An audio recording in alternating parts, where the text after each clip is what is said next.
This call is now being recorded. Padma जी थोड़े रहते हैं अभी क्या? अब इसको और किस नाम से जाना जाता? फोसा ओवल, इसको आपने बताया था। इसको फोसा वेल्स को किसी और नाम से नहीं जाना जाता।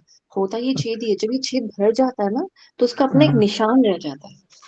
एक कहते हैं ना, अच्छा। जैसे कि एक जख्म तो भर गया, पर वो जख्म का अपना एक निशान जो छूट जाता है ना, उसको कहते हैं रेमिनेंट। री सॉरी, मैं ओ, लिख के देखूं, ऐसे समझ नहीं आएगा। REMANT, सॉरी एन आएगा बीच में। Remnant of foramen. फोरामेन मतलब गड्ढा, छेद, ओवैली। ये नहीं पूछेगा, ये आपने वैसे पूछा है तो मैंने आपको बता दिया, ये पूछता नहीं है एग्जाम में, और ये आपके लेवल का है भी नहीं, ये एमएससी लेवल का। ओके। जो बीएससी एमएससी करते हैं वो बच्चे पढ़ते हैं इसको।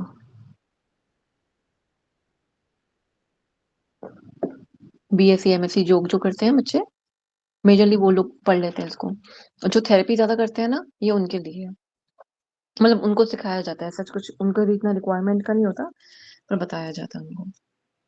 ठीक है, ये क्लियर हो गया। तो ब्लड आ गया। लबडब का है नहीं तो प्रेशर, प्रेशर के बारे में बताया होगा।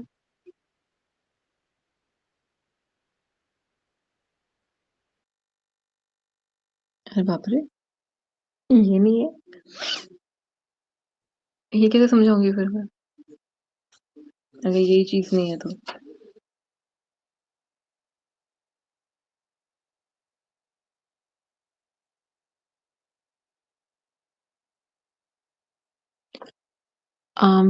पेपिलरी मसल्स की ये कौन, ये सब कुछ तो आपके इतनी इम्पोर्टेंट था नहीं। कॉर्डेटेंडे, और ये दोनों स्पेलिंग खैर गलत है। पेपिलरी मसल्स ये तो इतनी आपकी इम्पोर्टेंट थी नहीं। पेपिलरी मसल्स कुछ नहीं होता। मैं अगर इसमें दे रखा था, ऐसा आपको समझा देती हूँ। जैसे कि ये हार्ट है, ये हार्ट है,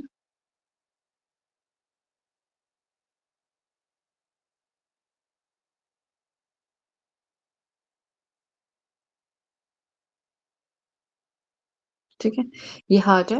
और इस हार्ट में जो यहाँ पे ना कुछ फाइबर वो लगे हुए होते हैं, ऐसे करके एक रिजिड्स बने हुए होती है। ठीक है, एक मिनट।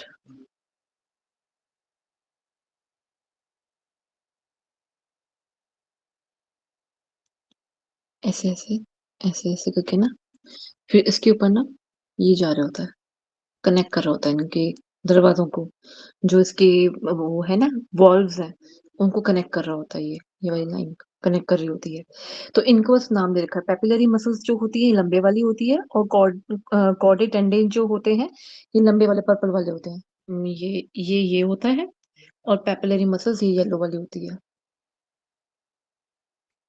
ये येलो वाला पार्ट होता है।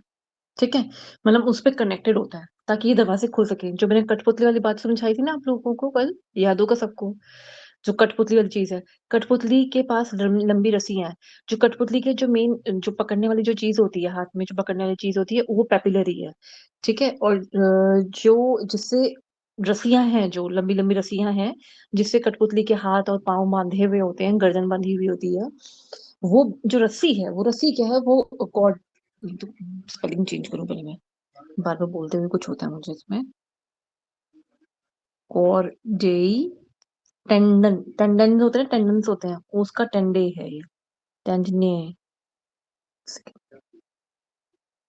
एक सेकेंड ओके।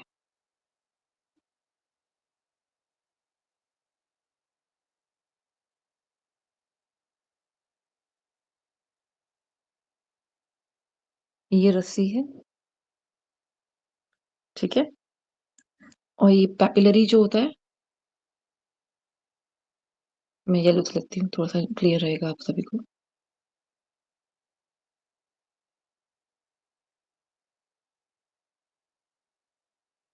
पैपिलरी, ये एक छोटे छोटे से मसल होते हैं टोपी के जैसे, ठीक है।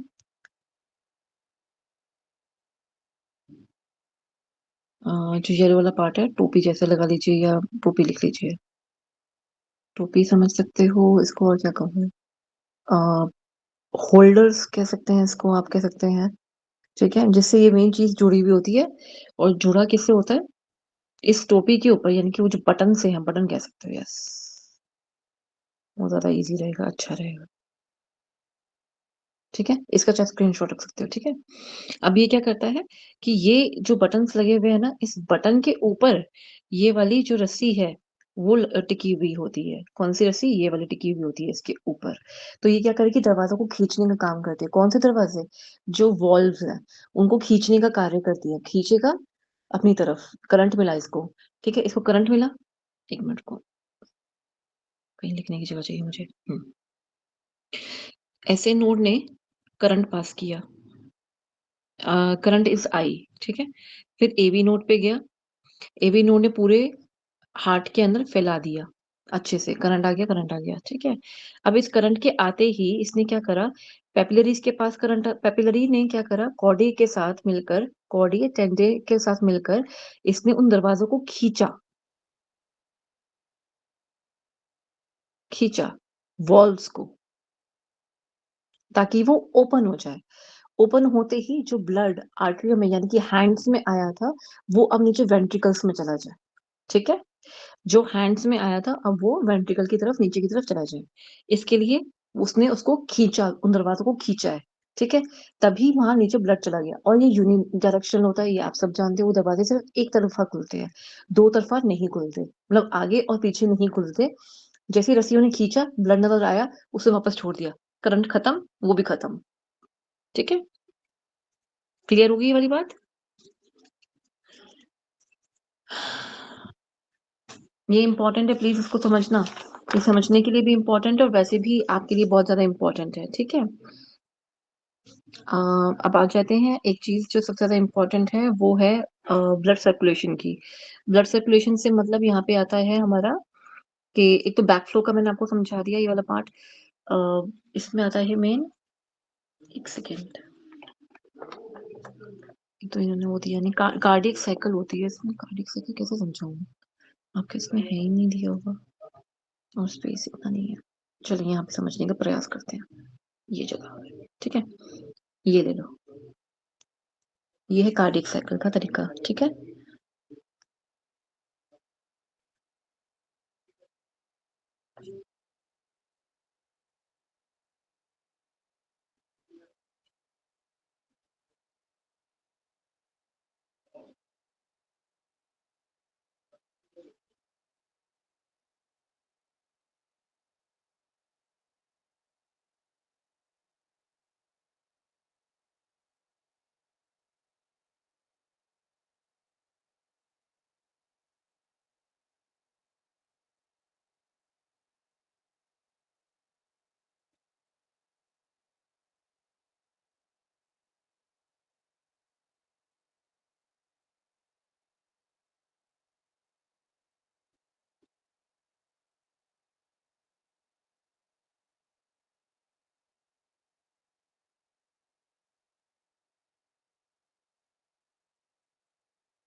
अब समझो, ये जरूरी है थोड़ा सा, थोड़ा नहीं, बहुत ज्यादा जरूरी है।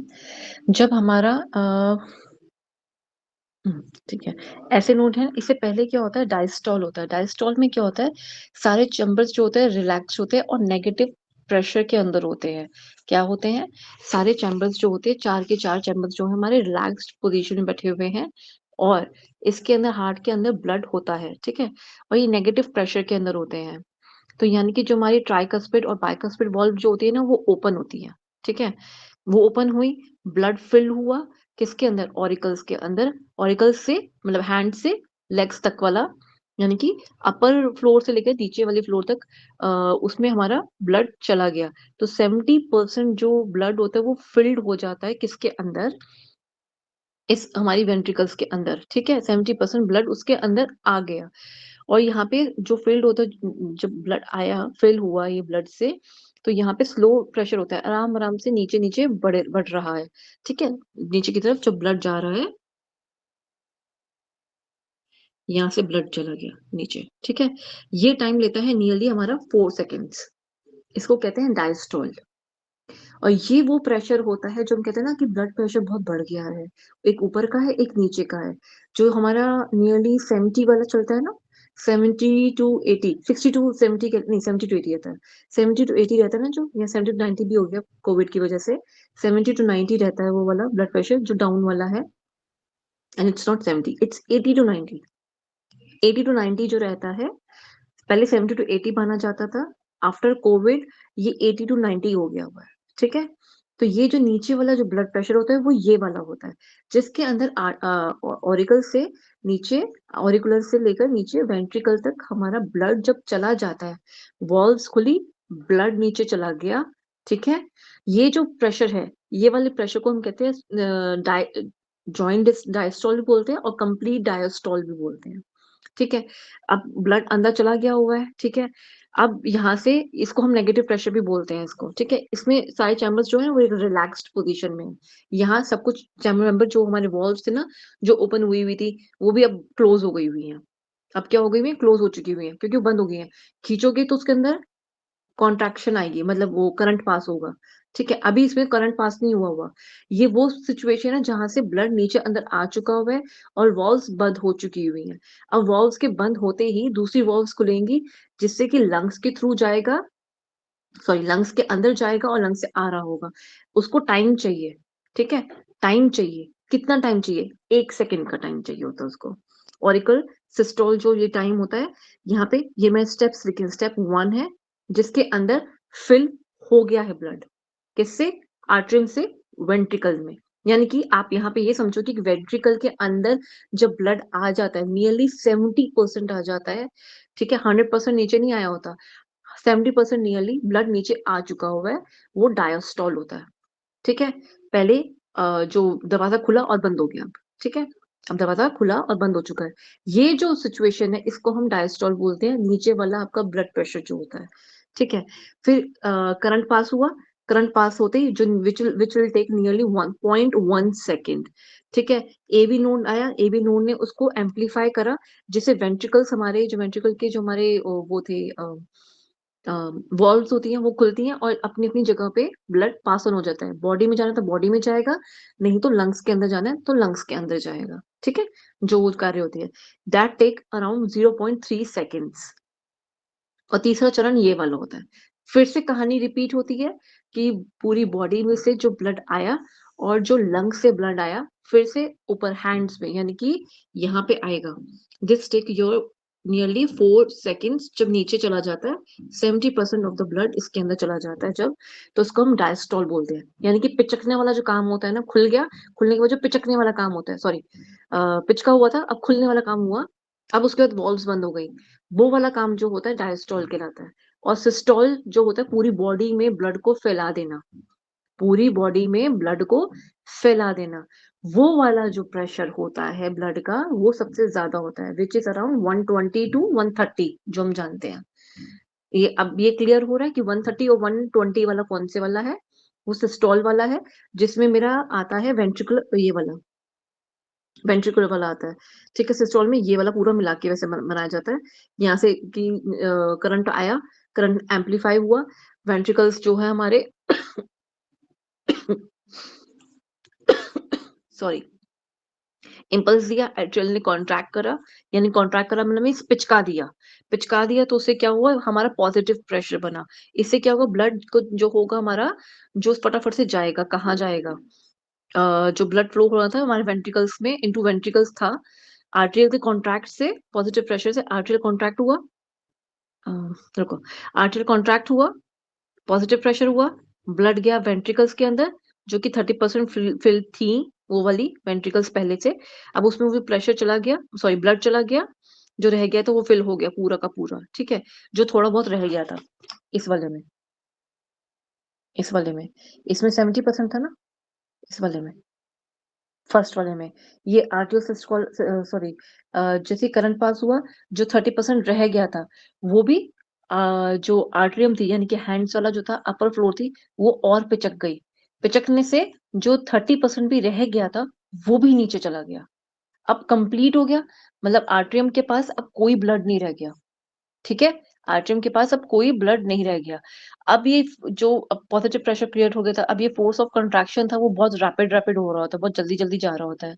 तो ये पॉजिटिव प्रेशर क्रिएट करता है आर्टरिया के अंदर, ठीक है, और वेंट्रिकल जो होता है डायस्टोल में चल रहा है अभी, क्योंकि उसको भी ब्लड चाहिए, ब्लड अभी वेंट्रिकल को चाहिए तो डायस्टोल में चल रहा है वो, जैसे ही वेंट्रिकल अपना ब्लड पूरा बाहर फेंक देता है, ठीक है, कॉन्ट्रैक्ट करेगा, पॉजिटिव प्रेशर होगा, जैसे कि जैसे फटाफट से बाहर अपना ब्लड फेंकेगा, उसको हम कहते हैं अपना सिस्टोल, ठीक है, पूरी बॉडी में अब ये ब्लड फैला देगा, एक तो लंग्स की तरफ चला गया, दूसरा मेजरली जो कहाँ चला गया, पूरी बॉडी के अंदर चला गया, क्या ये बात क्लियर हो रही है या नहीं हो रही है? हाई ब्लड प्रेशर और लो ब्लड प्रेशर वाली जो बात आती है, सिस्टोलिक ब्लड प्रेशर और डायस्टोलिक ब्लड प्रेशर, तो जो आपसे डॉक्टर पूछते हैं कि ऊपर का ब्लड कितना है और नीचे का ब्लड कितना है, ब्लड प्रेशर सॉरी, वो कितना है, तो आप यही बताते हो कि 70 to 120 जा रहा है जी, या 80 120 जा रहा है, या 90 130 जा रहा है, तो जो ये आप बता रहे हो नीचे वाला कौन सा है, वो जो ब्लड अभी हार्ट के अंदर पहुंचा है वो वाला है, और एक जो हार्ट से बाहर फेंक दिया जा रहा है वो दूसरे वाला जो 120 वाला ब्लड प्रेशर होता है, ठीक है, ये क्लियर हो रही है बात? अगर नहीं हो रही मैं दोबारा समझाऊंगी, अगर इस डायग्राम से समझ नहीं आ रही हटा दो, छोड़ दो, कोई जरूरत नहीं है, डायग्राम की तरफ मत जाओ, पर ये डायग्राम जो होता है थोड़ा बार बार देखते रहेंगे ना तो याद समझ आ जाता है कि क्या कह रहा है वो, नहीं दोबारा समझ आ समझा रहा, दीजिए, दोबारा दोबारा समझाऊं, जी समझा मैम, दीजिए। बिना डायग्राम में एक बार बोल दीजिए, थोड़ा तो समझ इसको में रहने आ दो, गया सिस्टल और डायस्टल। ठीक है ठीक है ठीक है, जॉइंट डायस्टोल जो होता है इसके अंदर हमारा, पहले तो ये समझ लो कि डायस्टोल के आगे लिखो रिलैक्सेशन, पहले आप ये लिखो, अब समझ आने ज्यादा बेटर रहेगा, जो डायस्टोल है उसके आगे लिखो रिलैक्स करना, ठीक है, सिस्टोल होता है कॉन्ट्रैक्ट करना, ठीक है, फिर होता है जॉइंट रिलैक्स, जॉइंट रिलैक्स में क्या होता है, जॉइंट डायस्टोल, रिलैक्स मतलब डायस्टोल होता है, ठीक है, जो कि नियरली 4 सेकंड वाला है, जो 4 सेकंड वाला है, इसको दूसरे शब्दों में आप क्या कहोगे, पूरा का पूरा कार्डियक डायस्टोल में होता है, कंप्लीट कार्डियक डायस्टोल में होता है पूरा हार्ट, ठीक है, यानी कि पूरा हार्ट रिलैक्स कर रहा है, कॉन्ट्रैक्ट नहीं कर रहा, पूरा हार्ट रिलैक्स कर रहा है, ठीक है, वैसे कहने वाली बात होती है, इसका मतलब ये नहीं कि चारों चारों चैम्बर्स रिलैक्स करके आराम से बैठे हुए हैं, ऐसा नहीं होता, ये सिर्फ हम समझाने के तौर पे कहते हैं इसको, प्रेशर जो होता है हमेशा मूव कहाँ से करेगा, हाई टू लो, ये लिख लो पहले, यानी कि वेना कावा टू एट्रियम जाएगा, ठीक है, वेना कावा यानी कि बाहर से जो वेन से जो ब्लड आया वो एट्रियम में जाएगा, पहला पॉइंट, दूसरा पॉइंट लिखो पल्मोनरी वेन से यानी कि लंग से, जहां से हमारा ऑक्सीजनेटेड ब्लड है वो मेरे लेफ्ट एट्रियम में जाएगा,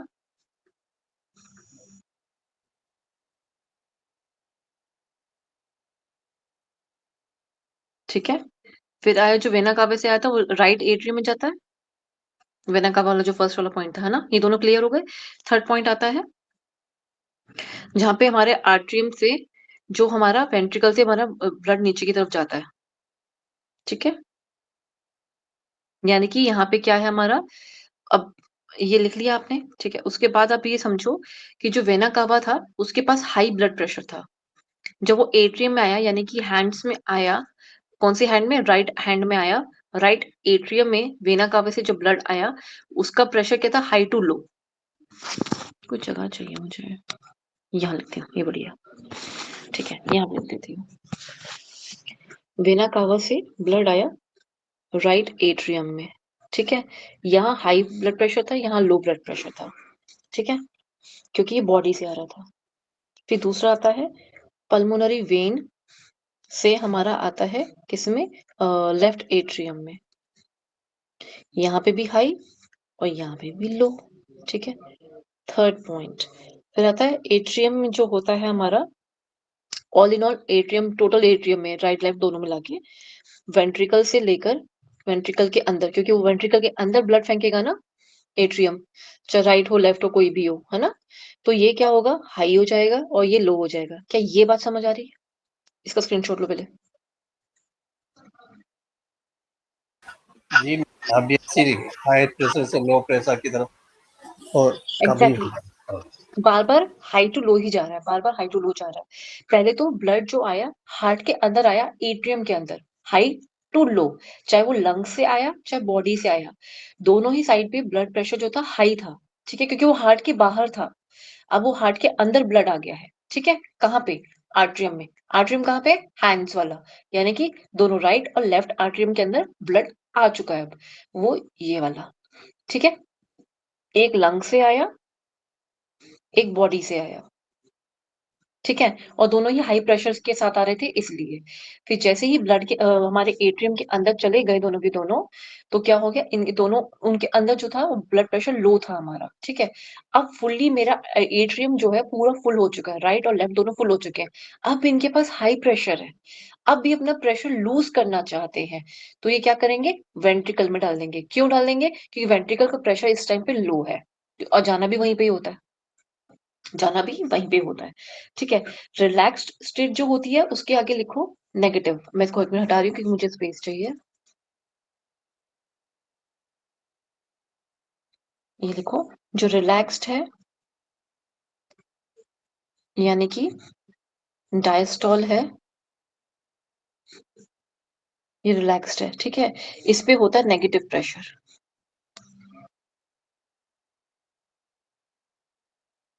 और जो कॉन्ट्रैक्ट होता है, कॉन्ट्रैक्ट स्टेट होती है, यानी कि सिस्टोल, जो पूरे शरीर में जाएगा, ये पॉजिटिव प्रेशर। इसका स्क्रीनशॉट ले लो या लिख लो फटाफट से।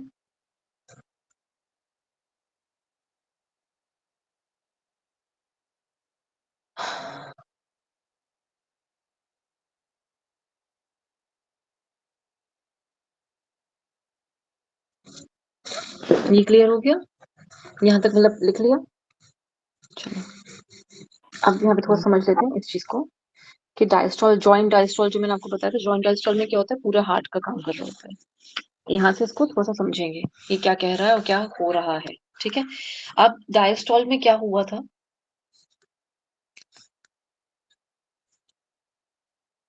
पहले तो सारे चैम्बर जो है, चैम्बर्स जो है वो रिलैक्स्ड है, ऑल चैम्बर्स, चारों के चारों चैम्बर्स जो है वो रिलैक्स स्टेट में है, चैम्बर्स रिलैक्स्ड, यानी कि क्योंकि डायस्टॉल की बात हो रही है तो रिलैक्स तो वो होंगे ही होंगे।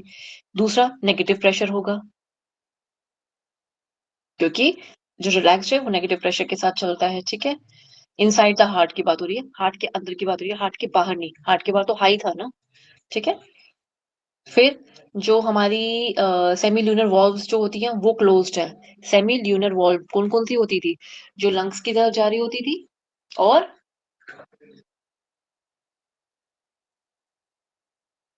याद नहीं हम लोगों को वॉल्व्स का, ट्राइकस्पिड बाइकस्पिड होती है, फिर सेमी ल्यूनर वॉल्व्स होती हैं। Yes ma'am. हम्म, ठीक है। तो वो वाली वॉल्व्स जो अभी इस टाइम पे बंद है, तो खुली कौन सी हुई है, जो ट्राइकस्पिड और बाइकस्पिड वॉल्व्स जो होती है, ट्राइकस्पिड एंड बाइकस्पिड वॉल्व्स जो है वो खुली है, वो क्या है, ओपन है यहाँ पर। बंद कौन से वाली है, सेमी ल्यूनर वाली, सेमी ल्यूनर वॉल्व जो है वो क्लोज्ड है,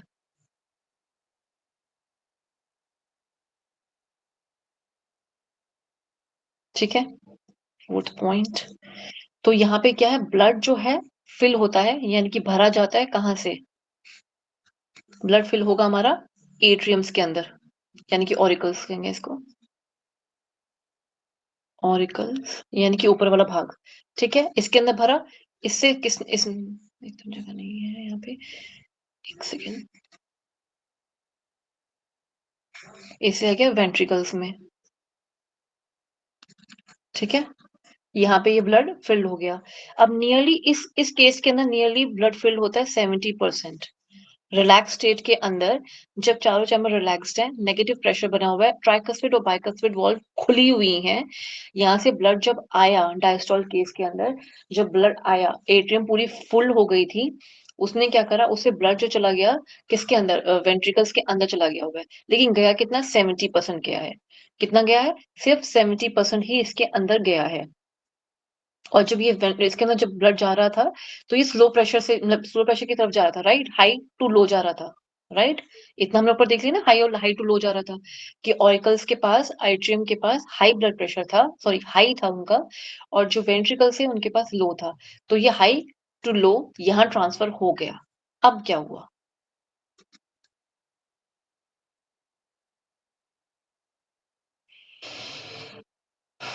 अब नेगेटिव प्रेशर जो था ना इन्वॉल्व्स के अंदर था ना, जो ओपन तो जो एक मिनट को ये नेगेटिव प्रेशर की वजह से जो हार्ट की वॉल्व्स के अंदर था, ओपन थी उनकी वजह से, तो ब्लड आया पल्मोनरी वेन से और वेना कावा से एक्सेट्रा से ब्लड आया एट्रियम के अंदर, और वो फॉल करेगा कहाँ, इनटू द वेंट्रिकल्स। इतना क्लियर हो गया। यहाँ तक पूरी डायस्टोल वाली किस्सा खत्म हो चुका है, जो 4 सेकेंड ले रहा है, हाँ या ना। ये वाला जो था ना, ये वाली चरण आप पढ़ चुके हो, ये वाला चरण पढ़ाया है मैंने अभी आपको, 4 वाला, ये वाला हमने अभी ये वाला पढ़ा है। ये क्लियर हुआ अभी आपको, जो बोला है वो वाली बात क्लियर हुई है, अभी आगे और क्लियर हो जाएगा। जी मैम। ठीक है, ठीक है। अब देखते हैं आगे क्या कह रहा है। अब यहाँ पे कहता है एट्रियल सिस्टोल,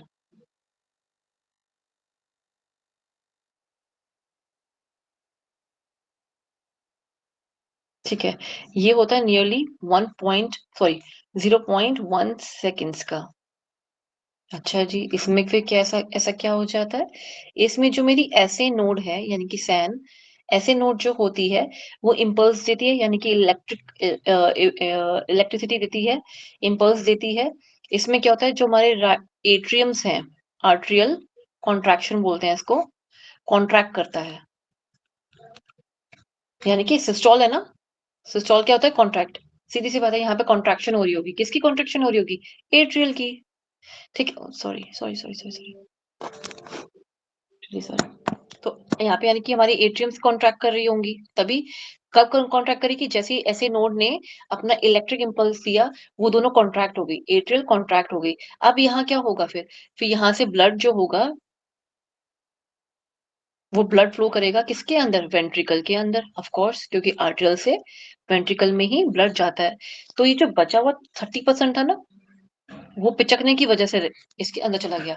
एक तो था, मतलब कहने का मतलब है कि एक तो ब्लड बिल्कुल स्मूथ स्मूथ जा रहा है, आराम से जा रहा है, लेकिन आसपास थोड़ा सा चिपका हुआ ब्लड समझ लीजिए, थोड़ा बहुत रह गया था वो वाला ब्लड समझ लीजिए, वो जो 30% ब्लड रह गया था, अब वो पिचकने की वजह से, कॉन्ट्रैक्ट होने की वजह से, सिस्टॉल होने की वजह से, अब वो ब्लड नीचे की तरफ चला गया, कहाँ, वेंट्रिकल में चला गया। अब वेंट्रिकल के पास पूरा ब्लड आ गया, जो रह गया था ना ब्लड, वो अब पूरा चला गया। अब ये फोर्स ऑफ कंट्रैक्शन थी ना, वो इतनी रैपिड होती है, आप टाइम समझ सकते हो, यहाँ पे 0.1 सेकंड में करंट आ भी गया, वो कॉन्ट्रैक्ट भी हो गई, ब्लड नीचे भी पहुंच गया। ये किस में हो रहा है, 0.1 सेकंड के अंदर हो रहा है, फ्रैक्शन ऑफ सेकंड जितना समझ रहे हो आप, ये वो वाली बात हो रही है। और इसको मैंने अभी आपको लिखवाया था कि ये पॉजिटिव प्रेशर में होता है, जो आर्टरिया के अंदर होता है, यानी कि जब कॉन्ट्रैक्ट हो रहा होता है ना, तब वो पॉजिटिव प्रेशर होता है। जब आराम से चिल कर रहा होता है ना, बैठ के धूप सेक रहा होता है बिल्कुल आराम से, तो वो नेगेटिव प्रेशर मानते हैं हम, ठीक है। यानी कि जब वो काम नहीं कर रहा, तो नेगेटिव प्रेशर, जब वो काम कर रहा है, पिचकने का काम कर रहा है, पंप करने का काम कर रहा है, तो हम इसे कहते हैं वेंट्रिकल, सॉरी इसे कहते हैं हम सिस्टोल, ठीक है। और यहाँ वेंट्रिकल डायस्टोल चलता है। अब यहाँ वेंट्रिकल डायस्टोल पे स्टेज पे है, ये इंपॉर्टेंट बात है लिखने वाली।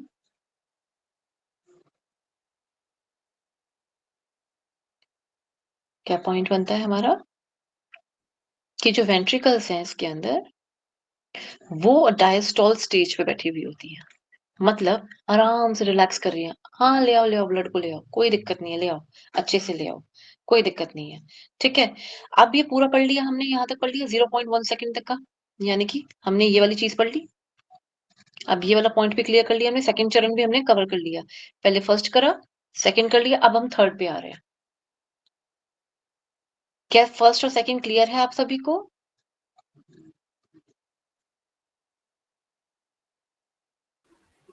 जी मैम। गुड, ठीक है। ये समझ लीजिएगा, high blood pressure, low blood pressure यहीं से समझ आता है। ठीक है? फिर बीमारियां समझ नहीं आएंगी बाद में। ठीक है? थर्ड चरण आ गया हमारा वेंट्रिकल, वेंट्रिक्यूलर बोलते हैं वैसे इसको, आप वेंट्रिकल भी बोल सकते हो, कोई दिक्कत नहीं है। सिस्टोल, सिस्टोल का मीनिंग क्या होता है मुझे बताओ? पिचकना या रिलैक्स होना? पिचकने पिचकना, ठीक है। पिचकते। अब कार्य, अब वेंट्रिकल के पास ब्लड आ गया, अब उसका कार्य क्या है? पिचक के बाहर निकालना ब्लड का। ठीक है? तो ये पिचकेगा। ये कब पिचकेगा? जब एवी नोड, यानी कि ऐसे नोड ने जब अपना करंट दिया, तो एवी नोड उसको एम्पलीफाई करता है ना, पूरा फैलाने के लिए। यानी कि ट्रांसफॉर्मर जो एक एरिया में है, यानी कि मान लीजिए पूरे गुड़गांव में अगर कोई है, पूरे दिल्ली में समझिए, पूरे दिल्ली में ऐसे नोड है वो, जो पूरे दिल्ली में करंट देता है। ठीक है? लेकिन एरिया वाइज भी तो डिफाइंड होता है ना। ठीक है? वो एरिया, मान लीजिए आप रहते हैं रोहिणी में फॉर एग्जाम्पल। ठीक है? आप रहते हैं रोहिणी में, रोहिणी में जो करंट पास कर रहा होगा, जो वहां का ट्रांसफॉर्मर होगा, वहां वो भी तो करंट पास करेगा, जो पूरी गलियों के अंदर, हर घर के अंदर पहुंचाएगा। घर घर के अंदर, गली के अंदर नहीं, घर घर के अंदर जो करंट पहुंचाएगा, वो एवी काम कर रहा है, वो ट्रांसफॉर्मर।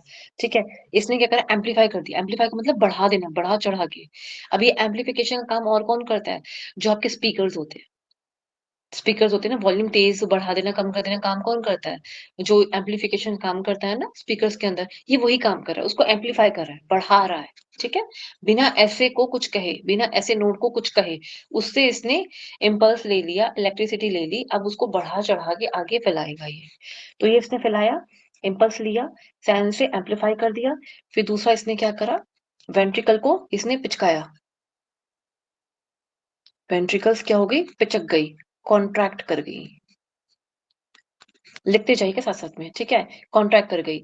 अब हम सब जानते हैं, जब कॉन्ट्रैक्ट होता है तो क्या होता है? पॉजिटिव प्रेशर, क्योंकि वो काम कर रही हैं, वेली नहीं बैठी हुई, धूप नहीं सेक रही है। पहले ये धूप सेक रहा था, डायस्टॉल में बैठा हुआ था। जब जब एवी काम कर रही थी, तो वेंट्रिकल बैठ के आराम से धूप सेक रहा था ना, आराम से ब्लड आने दो। अब वेंट्रिकल का काम है, तो अब एवी शक्ल देख रही होगी बैठ के, डायस्टॉल वो बैठ के आराम कर रही होगी इस जगह पे। ठीक है ना? फोर्थ। ठीक है? फिर अब जो इम्पल्स था एवी बंडल से पुरकिंचे फाइबर में चला जाएगा। किस में चला गया? एवी बंडल से ना, जो बंडल ऑफ हिस था, बंडल्स यानी कि हिस लिख देती हूँ यहाँ पर, नहीं दिखेगा शायद, जगह चाहिए मुझे, एक मिनट रुके, थोड़ा लाइट से लिखती हूँ फिर दिख जाएगा। हिस, ठीक है, बंडल ऑफ हिस होता है ना, उसमें ये चला जाएगा। ठीक है? फिर क्या आता है? जो इम्पल्स चला गया, ठीक है, इसमें ना हमारी ट्राइकस्पिड और बाइकस्पिड वॉल्व जो होती है ना, बाइकस्पिड वॉल्व जो होती है हमारी, वो क्लोज्ड होती हैं। क्यों क्लोज होती हैं? याद करो, मैंने बताया था, क्योंकि यूनिडायरेक्शनल काम होता है। ठीक है ना? एक बार खुल गई, ब्लड नीचे आ गया, 0.1 सेकंड वाले में ब्लड नीचे आ गया, अब तो उसका खुलने का मतलब नहीं है ना। अब तो वो नहीं खुलेगी इस केस के अंदर, क्योंकि ब्लड उसको उससे नीचे पहुंचा दिया। अब उसको ब्लड, अब वो बंद हो जाएगी। वो जो बंद हो जाएगी, तभी तो वेंट्रिकल्स अपना कार्य आगे कर पाएंगे। मतलब कि जो अगर लंग्स के अंदर भेजना ब्लड, तो लंग्स के अंदर भेजेंगे, जो पूरी बॉडी के अंदर ब्लड भेजना है, उसके अंदर पूरा ब्लड भेजेंगे एओर्टा के पास। ठीक है? यही होगा ना या नहीं होगा, पहले बताओ। यही होगा मैम। यस मैम, यही यस होगा, मैम। बिल्कुल ठीक। ठीक है? तो ये अब दोनों चुपचाप होकर आराम से बैठी हुई है, बंद होके, कि हमारा टाइम तो मैडम दरवाजे बंद है, अभी कोई काम नहीं चलेगा। 12 से 2 दरवाजे क्लोज रहते हैं, होता है ना मैडम, अभी लंच टाइम है, ये इनका लंच टाइम चल रहा होता है इस टाइम पे, ये लंच टाइम पे कुछ नहीं करते। ठीक है? लंच टाइम चल रहा है जी, बहुत अच्छी बात है, खाना खा लो फिर, लंच टाइम चल रहा है। तो यहाँ पे इसने क्या करा? फिर जो ये था ना, यहाँ पे वेंट्रिकल्स जो थी, जो बैठा हुआ प्रेशर था इनका, वो फटाफट से ये ओपन होगा। मतलब ये ओपन क्या होगा? जो पल्मोनरी सेमिल्यूनर वॉल्व जो थी ना, पल्मोनरी सेमिल्यूनर वॉल्व थी, और जो एओटिक सेमिल्यूनर वॉल्व थी, वो अब खुलेंगी और यहाँ जो ब्लड था वेंट्रिकल का इनके अंदर चला जाएगा। इनके अंदर ब्लड चला जाएगा और उससे पूरी बॉडी में। और इसको हम कहते हैं सिस्टोलिक ब्लड प्रेशर, जो कि हम कितना नापते हैं, नियरली 120 होता है ये वाला। नियरली आई थिंक कितना 120 130 चल रहा है ना, कोविड की वजह से 130 हो गया।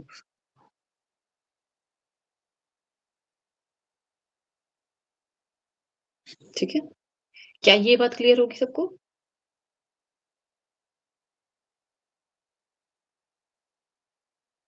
ये लो स्क्रीनशॉट लेना, स्क्रीनशॉट ले लो। क्या अब आप लोगों को क्लियर हो गया कि ब्लड प्रेशर कैसे बनता है, कौन सा छोटे वाला होता है, कौन सा बड़े वाला होता है, और उसका मीनिंग क्या है?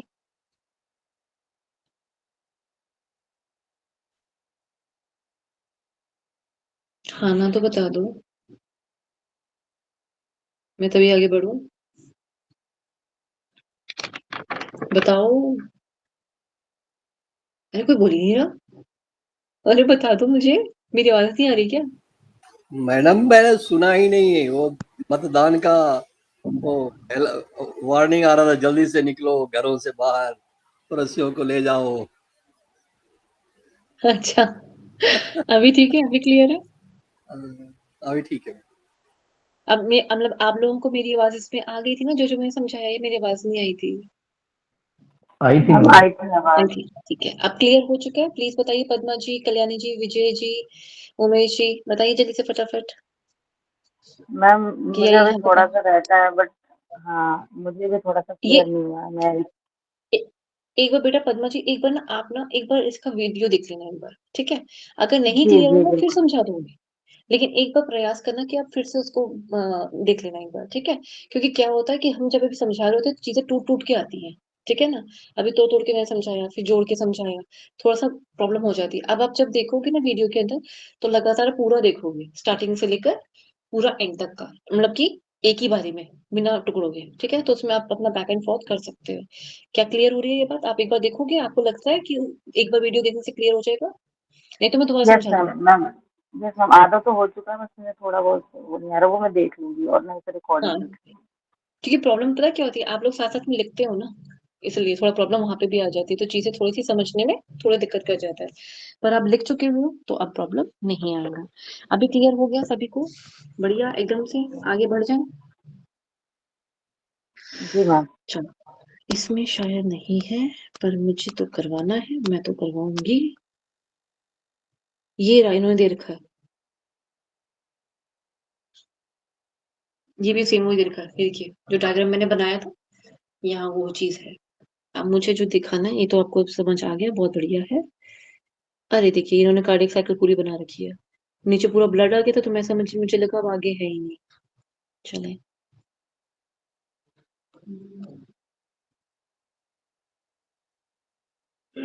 ये डायस्टोलिक ब्लड प्रेशर के बारे में पूरा दे रखा है, ठीक है? मुझे तो अभी ये समझाना है आपको।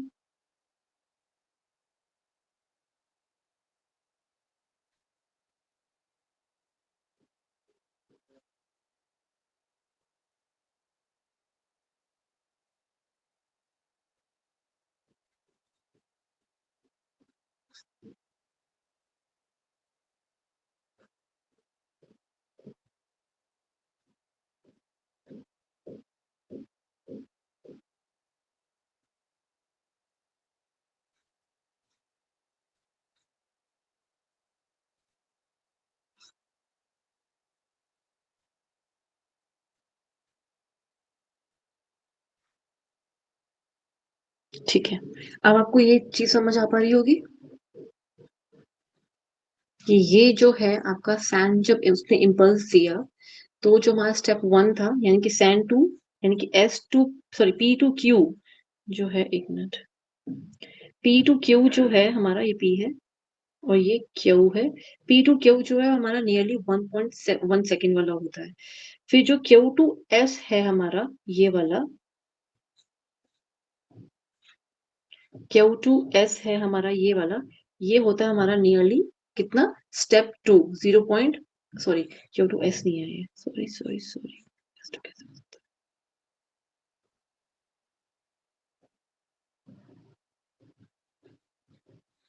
हाँ, Q टू T तक ये हमारा 0.3 सेकेंड्स का होता है।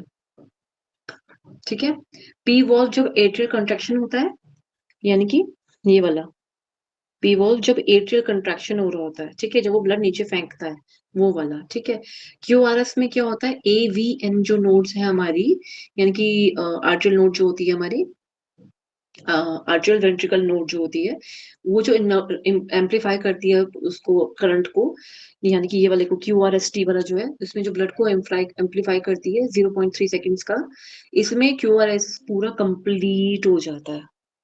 यानी कि सिस्टोलिक जो कॉन्ट्रैक्शन और जो ब्लड का भरना और बाहर निकालने वाला काम हो रहा होता है, वो सारा इसके अंदर आता है 0.3 सेकेंड्स वाले के अंदर।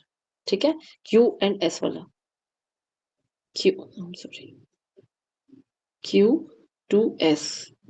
ठीक है, ये सिर्फ ब्लड जो करंट मिल रहा है ना, पी सिर्फ करंट बता रहा है कि कितना करंट मिला, और फिर जो पूरा क्यू आर एस टी है, क्यू आर एस टी है ये वाला, ये क्यू ये आर, यानी कि ये यहाँ से छोटा सा डेप्थ आएगा, यानी कि उसने उसको जो ब्लड का जो आई मीन सॉरी जो करंट था उसको एम्पलीफाई करा, एम्पलीफाई करके तुरंत फटाफट से जो ब्लड उसके अंदर भरना था भर दिया, बाहर निकाला, और जो पल्मोनरी वेन्स के अंदर और उसके अंदर भेजना था हमने पूरी बॉडी के अंदर एओर्टा के पास, वो हमने भेज दिया। ये जो सिस्टम है ये चलता रहेगा बार बार। यही जो जो सर्कल आपने पढ़ा है उस सर्कल को बस इन्होंने ग्राफ के अंदर बता दिया, PQRST। जो उसमें आप देखते हैं स्क्रीन के ऊपर जो ऐसे पूरी जो जा रही होती है वेव्स बन रही होती है, वो वेव्स ये वाली होती है। तो ये वेव्स को एक बार फिर से देखना, कोई दिक्कत नहीं है इसके अंदर, नहीं समझ आता तो छोड़ भी देना, कोई दिक्कत नहीं। आई थिंक ये आपके एग्जाम में है भी नहीं, बस PQRST होता है, ये याद रखना। जिसमें P जो होता है ऐसे नोड को बताता है, ये याद रखना। जो पी होता है वो ऐसे नोड को बताता है, जिसके ऐसे नोड जो होता है, पी वेव जो होता है आर्टरियल कॉन्ट्रैक्शन की होती है, ये लिख लेना इसके अंदर। पी जो है वो हमारी सैन है, यानी कि ऐसे नोड इम्पल्स आता है, और ये क्या करती है हमारी आर्टरियल कॉन्ट्रैक्शन करती है।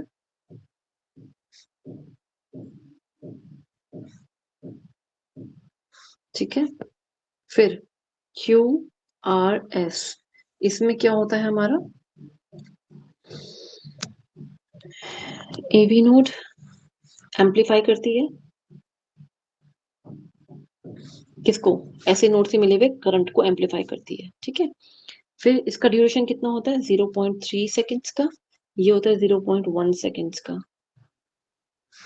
ठीक है, और इसमें हमारा पूरा का पूरा जो होता है ये क्यूआरएस कंप्लीट हो जाता है। ये कॉम्प्लेक्स भी कहते हैं इसको, क्यूआरएस कॉम्प्लेक्स भी बोलते हैं, दूसरा नाम क्या है इसका, क्यूआरएस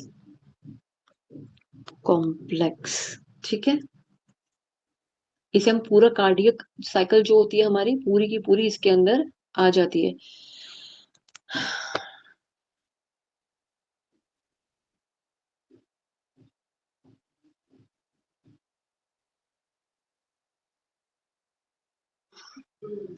क्लियर हो गया आप सभी को? अच्छा, एक चीज और है, जो वेंट्रिकल सिस्टोल आपने किया ना, उसमें एक चीज और लिख लीजिएगा, एक पार्ट उसका और था, मैंने मिटाया तो नहीं ना अभी? मिटा दिया था,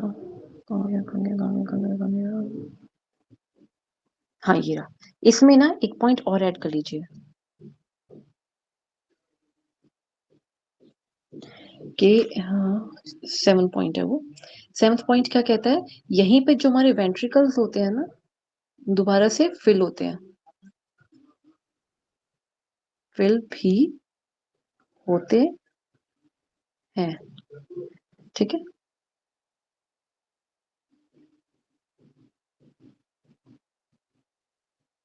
फिल, ठीक है, यहीं पे फिल भी होते हैं, यानी कि खाली तो हुए, लेकिन जो फिर 70 जो 70% वाला जो स्टार्ट होता है ना, वो फिर से हमारा कंडीशन यहाँ पे स्टार्ट हो जाती है। ठीक है, यहीं से स्टार्ट हो जाती है वो, इसी के अंदर काउंट करते हैं उसको। ठीक है, चले,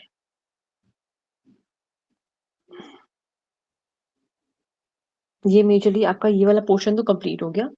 लब डब वाला, लब होता है जब ब्लड अंदर वेंट्रिकल्स के अंदर जाता है। डब तब जो होता है जब वो ब्लड बाहर जाता है सिस्टोलिक के लिए। तो जब हमारे हाथ पे जो नर्व्स चेक करते हैं डॉक्टर, उसमें वो लब-डब देखते हैं। तो जिनको स्टेथोस्कोप पे सुनाई देता है ना, वो लब-डब ही सुनाई देता है। तो वो उसको सुनते हैं अच्छे से कि क्या आवाज़ क्लियर आ रही है? क्या उसमें कोई व्याधि नज़र आ रही है? सुनाई दे रही है, सॉरी। कोई व्याधि सुनाई दे रही है? क्या आवाज़ में कोई डिफरेंस है? एक नॉर्मल आवाज़ जो होती है वो अलग होती है। अगर कोई व्याधि हो, तो वो आवाज़ बदल जाती है। तो वो उसको सुनते हैं अच्छे से। जो हाथ पे होता है ना, जो हमारी क्या ना, आपने नोटिस करा होगा, जो हमारे जो ब्लड होता है वो आई मीन जो हमारा वेन्स होती हैं, उसमें आपको आप देखेंगे डग डग ऐसे करके उछल रहा होता है। आप हाथ लगाते हैं तभी तो हम नाप पाते हैं कि कितनी बार दिल धड़क रहा है। 75 टाइम्स या 72 टाइम्स पर मिनट वो धड़क रहा है। तो वो जो उछाल आ रहा है, देखो उछाल सिर्फ हार्ट के अंदर नहीं आ रहा, पूरी की पूरी वेन के अंदर भी आ रहा है, पूरी की पूरी आर्टरी के। हम जो नापते हैं वो वेन्स के थ्रू नाप रहे होते हैं, तो वो पूरा का पूरा उससे पता चल जाता है, लब डब पूरा अच्छे से हमें आवाज आती है उसके अंदर।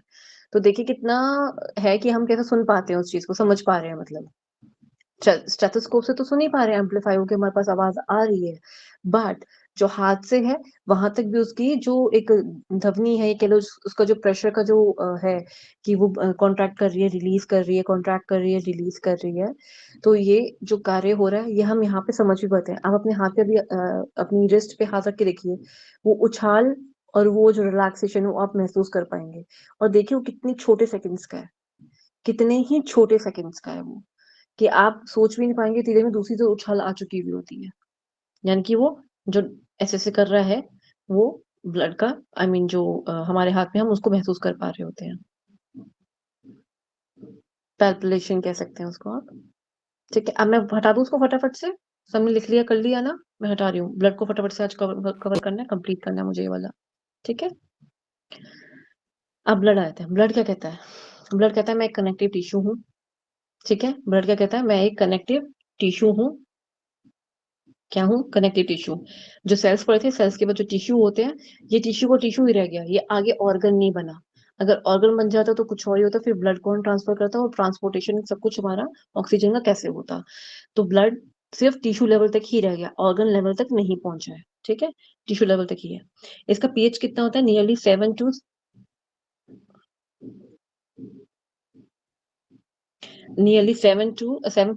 टू 7.45 हमारा जो पीएच लेवल रहता है, means it is quite acidic. ठीक है, क्वाइट नहीं एसिडिक। ठीक है, धमनियां जो होती है रक्त में शिराओं की अपेक्षा अधिक क्षारीय क्षारीय होता है, क्योंकि इसमें CO2 की मात्रा कम रहती है। स्पेसिफिक ग्रेविटी वो कितना होता है इसके अंदर, ये तो नहीं पूछते, पर लेकिन लिखा है तो आप पढ़ लीजिए और याद कर लीजिएगा। ठीक है, 1.045 टू 1.065 कितना स्पेसिफिक ग्रेविटी इसके अंदर इतनी होती है। सामान्यतः व्यक्ति के शरीर में कुल वजन का लगभग 7 से 9% होता है। क्या? ब्लड। ठीक है, मेल में नियरली होता है 5 to 6 लीटर्स, फीमेल में होता है नियरली 4 to 5 लीटर्स। ये पढ़ लीजिएगा, ये याद भी कर लीजिएगा, ये पूछा जा सकता है। ठीक है, कंपोनेंट्स ऑफ ब्लड क्या होते हैं, ये इंपॉर्टेंट है। इसमें से कुछ ना कुछ क्वेश्चन निकल के बन जाता है, अगर ब्लड में आता है तो इस तरह के क्वेश्चंस बन जाते हैं कंपोनेंट्स ऑफ ब्लड के अंदर। ठीक है, द्रव्य और ठोस भाग दो चीजें होती है इसके अंदर। जो द्रव्य होता है वो पीले रंग का होता है, यानी कि ये होता है प्लाज्मा होता है, जो कि नियरली 55% है, नियरली 55% है। बाकी बचा हुआ कितना बाकी बचा हुआ कितना हो गया हमारा? 45%। 45% में से भी 44% तो हमारा हो गया आरबीसी, और 1% सिर्फ होता है प्लेटलेट्स और डब्ल्यूबीसी।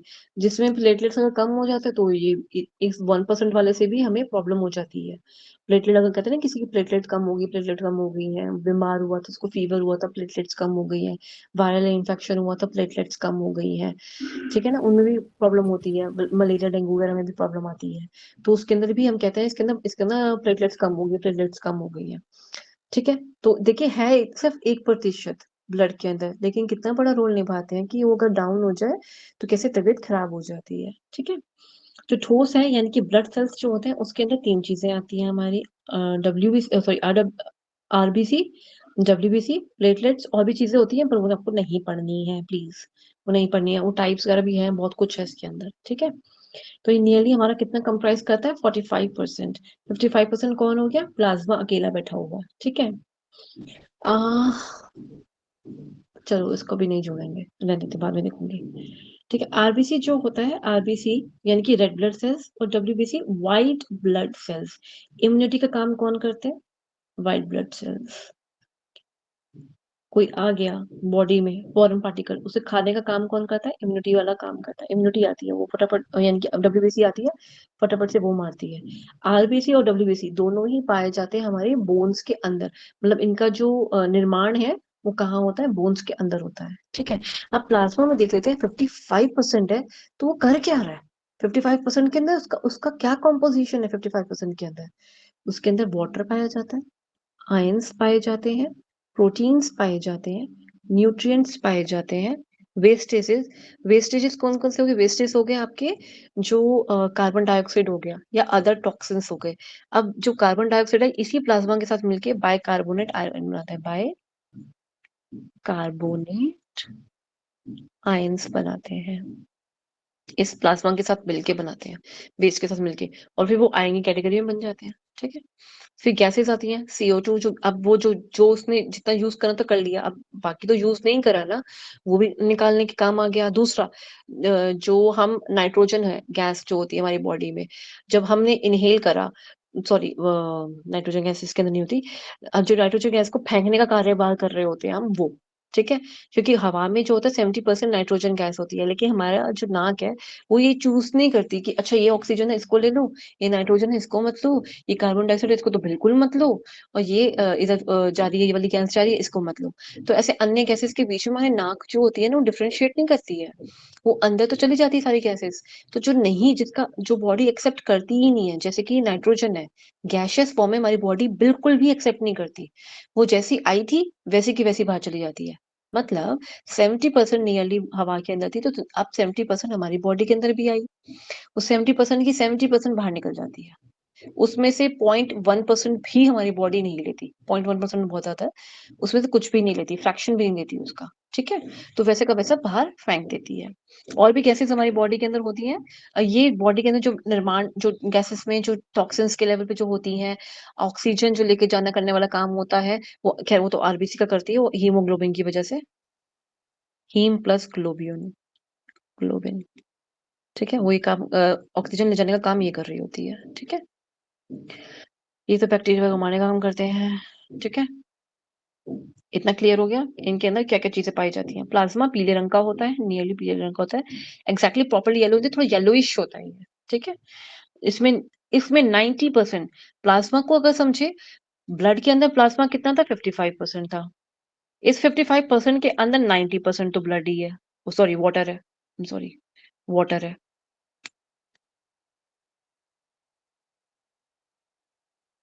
वाटर, ठीक है। फिर जो प्रोटीन है, एल्ब्यूमिन्स है, फाइब्रोनोजेंस है, ग्लोब्युलिन्स है। एल्ब्यूमिन्स जो होते हैं ये आपके उसमें एग में पाया जाता है, ये वो वाला है, ठीक है, प्रोटीन। ये नियरली 7% होता है, यानी कि यहाँ पे प्लस कर देते 7%, ठीक है। फिर इलेक्ट्रोलाइट्स होते हैं जो 3% होते हैं, यानी कि अमीनो एसिड्स हो गए, ग्लूकोज हो गया, ऑर्गेनिक और इनऑर्गेनिक कंपाउंड्स हो गए। ये आपने तब कोविड के टाइम पे भी नोटिस करा होगा, एक इलेक्ट्रॉल करके आता है, एक पैकेट आता है इलेक्ट्रॉल करके, ठीक है।